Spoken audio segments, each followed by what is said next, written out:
नमस्कार दोस्तों, हाजिर हूँ मैं अपना ज्योतिषीय कार्यक्रम लेकर। प्रथम बार के स्वामी भगवान भुवन भास्कर के चरणों में नमन करते हुए हम अपने ज्योतिषीय कार्यक्रम को चालू करते हैं। एक पत्रिका हमारे पास आई है, इस पत्रिका का वीडियो विश्लेषण मैं आपको करके बताऊंगा। इसमें विशेष प्रश्न इनका ये है, जॉब को लेकर है, ये स्थान जॉब परिवर्तन का इनका विशेष प्रश्न है। और वैसे अपन जीवन के सभी पहलुओं पर एक एक नज़र डालेंगे इनके पर।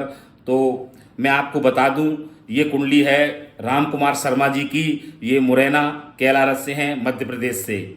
और इनका जो जन्म है वो 25 जनवरी 1979 5:45 सुबह AM और बर्थ प्लेस मुरैना में हुआ है। इनके विशेष प्रश्न हैं। तो इस कुंडली को आधार बनाकर मैं अपने सभी दर्शकों को, जो लोग मुझे देखते हैं, जो लोग कुंडली देखना चाह रहे हैं, वो अपनी स्वयं की कुंडली स्वयं देखना चाह रहे हैं तो अपनी अपनी कुंडली खोलें और मैं जो बता रहा हूँ उस हिसाब से उस कुंडली में अपनी में मिलाएं। मैं कुछ विशेष सूत्र आपको देता हूँ, वो आप ध्यान करते जाना। तो ये हमने जब कुंडली बनाई तो कुंडली धनु लगन की निकल के आई। धनु मैं एक बार पंचांग आपको बताए देता हूं पूरा। ये द्वादशी तिथि है, कृष्ण पक्ष की, ज्येष्ठा नक्षत्र का तृतीय चरण है। और जन्म के समय ही बुध की महादशा चली है। और ये मूल का नक्षत्र होता है, इसके 27 दिन के मूल पड़ते हैं ज्येष्ठा नक्षत्र में। ये विशेष बातें आपको बताता जा रहा हूं आपके ध्यान के लिए। धनु लग्न की पत्रिका बनती है, जो चार्ट हमने बनाया है। तो विशेष प्रश्न इनका जॉब परिवर्तन को लेके है। तो जॉब परिवर्तन के लिए हम सबसे पहले जो देखेंगे, तो इस समय वर्तमान में जो दशा महादशाएं चल रही हैं वो देखेंगे। तो वर्तमान में जो महादशा चल रही है, इनकी चंद्रमा की महादशा चल रही है और गुरु का अंतर चल रहा है, जो अप्रैल 2022 तक जाएगा। तो मैं निश्चित ही कह सकता हूं कि गुरु का ये अंतर इनके लिए बहुत अच्छा रहेगा। और क्योंकि रूलिंग प्लेनेट धनु लग्न की पत्रिका में गुरु बनते हैं, तो इनके लिए पॉजिटिव ही ये समय रहेगा। अब विशेष प्रश्न जॉब परिवर्तन को है, तो हम 10th हाउस को पकड़ेंगे। मैंने पहले भी आपको बताया था, फिर बता रहा हूं, भाव, भावेश और कारक। तो अपन भाव को पकड़ेंगे। तो भाव 10th हाउस के लॉर्ड बनते हैं मरकरी यानी बुध। 10th हाउस के लॉर्ड बनकर वो 2nd हाउस में बैठे हैं, मंगल और सूर्य के साथ बैठे हैं। और उच्च के मंगल के साथ बैठे हैं, जो मंगल उच्च के 9 डिग्री के उत्तराषाढ़ नक्षत्र सूर्य में बैठे हुए हैं। तो मैं निश्चित ही कह सकता हूं कि बुध की प्लेसमेंट बहुत अच्छी है। और बुध पर पूर्ण दृष्टि से गुरु देख रहे हैं, अपने 9th हाउस से रूलिंग प्लेनेट तीनों ग्रहों को देख रहा है, सूर्य, मंगल और बुध। तो मैं निश्चित ही कह सकता हूं कि इनके जीवन में जॉब को लेकर ज्यादा समस्याएं जीवन में नहीं रहेंगी, क्योंकि इनको जॉब मिलते रहेंगे। जॉब अगर एक छोड़ेंगे तो दूसरी इनको तुरंत मिलेगी, ज्यादा दिन ये नहीं बैठेंगे।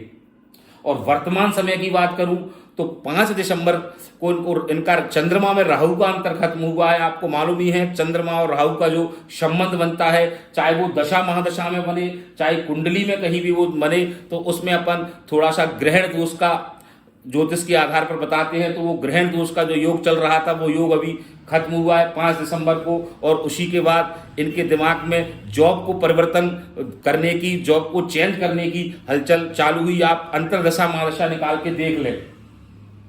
अब अपन सभी पहलुओं पर एक एक नजर डालेंगे। तो पहले प्रथम अपन लग्नेश पर नजर डालेंगे। तो लग्नेश का अष्टम में जाना ये थोड़ा नेगेटिव प्रभाव जीवन में करता है। स्वास्थ्य की दृष्टि से, व्यक्तित्व की दृष्टि से व्यक्ति का व्यक्तित्व उस प्रकार से नहीं निखर पाता है, क्योंकि अष्टम का दोष लगता है लग्नेश को। और स्वास्थ्य की दृष्टि से विशेष इन जातक को ध्यान रखना है।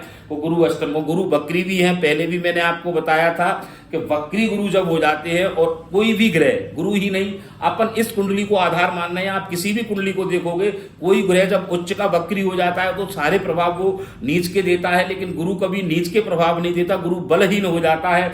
इससे इस जातक के जीवन में धन संग्रह नहीं हो पाया, अर्थ का संग्रह नहीं हो पाया। धन आया तो बहुत, लेकिन संग्रह नहीं हो पाया। तो ये विशेष ध्यान रखें। लग्नेश को बल देने के लिए न गुरु की रेमेडीज करनी पड़ेंगी। मैं आगे और रेमेडीज भी बताऊंगा। और एक नजर इनके जीवन के मैरिज लाइफ पे डालें तो वही 7th हाउस का लॉर्ड बुध मरकरी बनता है। मरकरी की प्लेसमेंट बहुत अच्छी है।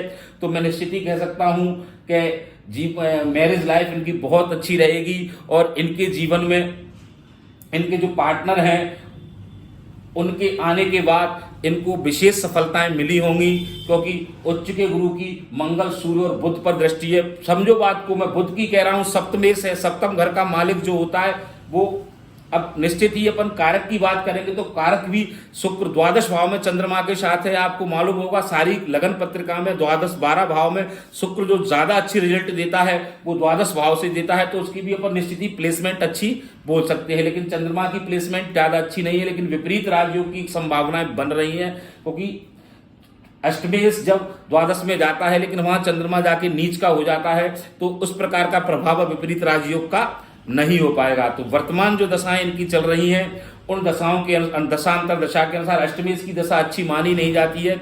लेकिन जो दर्शक है, मैं मित्रों आपको एक विशेष बात बता दूं, आप इसे नोट कर लें कि सूर्य और चंद्रमा को अष्टम का दोष नहीं लगता है।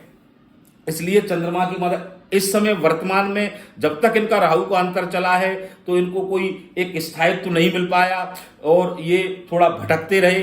अब इनका भटकाव दूर हो जाएगा, क्योंकि गुरु का अंतर चंद्रमा की महादशा में आ रहा है और गुरु की जो डिग्रीज हैं तो वो 10 डिग्री के गुरु पुष्य नक्षत्र में बैठे हैं। निश्चित ही मैं कह सकता हूं कि धनु लग्न में जो शनिदेव हैं वो अकारक ग्रह बनते हैं और उनके नक्षत्र में गुरु के बैठने के कारण भी गुरु का प्रभाव कम हुआ है, लेकिन फिर भी दृष्टि में प्रभाव उनकी में रहेगा। 5वीं दृष्टि से 12th हाउस को देख रहे हैं, तो शुक्र और चंद्र को भी गुरु ने देखा है, तो मानसिक स्थिति निश्चित ही मजबूत रहेगी और ये इन पर कोई ना कोई हुनर होना चाहिए, क्योंकि चंद्रमा जब देख रहा है तो व्यक्ति मस्तिष्क की स्थिति से ही अपने जीवन में जीवन यापन करता है, अपना व्यापार करता है। साथियों, अभी तक जिन लोगों ने मेरा चैनल सब्सक्राइब नहीं किया है, हमारे जो दर्शक हैं हमारा चैनल सब्सक्राइब नहीं किया है, वो चैनल को सब्सक्राइब करें और सनातन धर्म से संबंधित कोई भी प्रश्न हो करें, हमारा मनोबल बढ़ाएं, तो मैं और अच्छे अच्छे कार्यक्रम लेके आऊँगा। और जिन लोगों के कमेंट मेरे पर आ रहे हैं, पत्रिकाएं आ रही हैं, मैं सबके जवाब दूंगा, सबका वीडियो विश्लेषण करवाऊंगा। हाँ, आप अपने प्रश्न अवश्य कमेंट बॉक्स में डाला करें और प्रश्नों के साथ साथ आप हमें रिटर्न में भी उसका प्रेडिक्शन का थोड़ा बताया करो, तो हमारा मनोबल बढ़ेगा उससे। इसी के साथ भगवान भोलेनाथ के चरणों में नमन करते हुए ओम त्र्यंबकं यजामहे सुगंधिं पुष्टिवर्धनम् उर्वारुकमिव बंधनात् मृत्योर्मुक्षीयमामृतात्। जय श्री राम।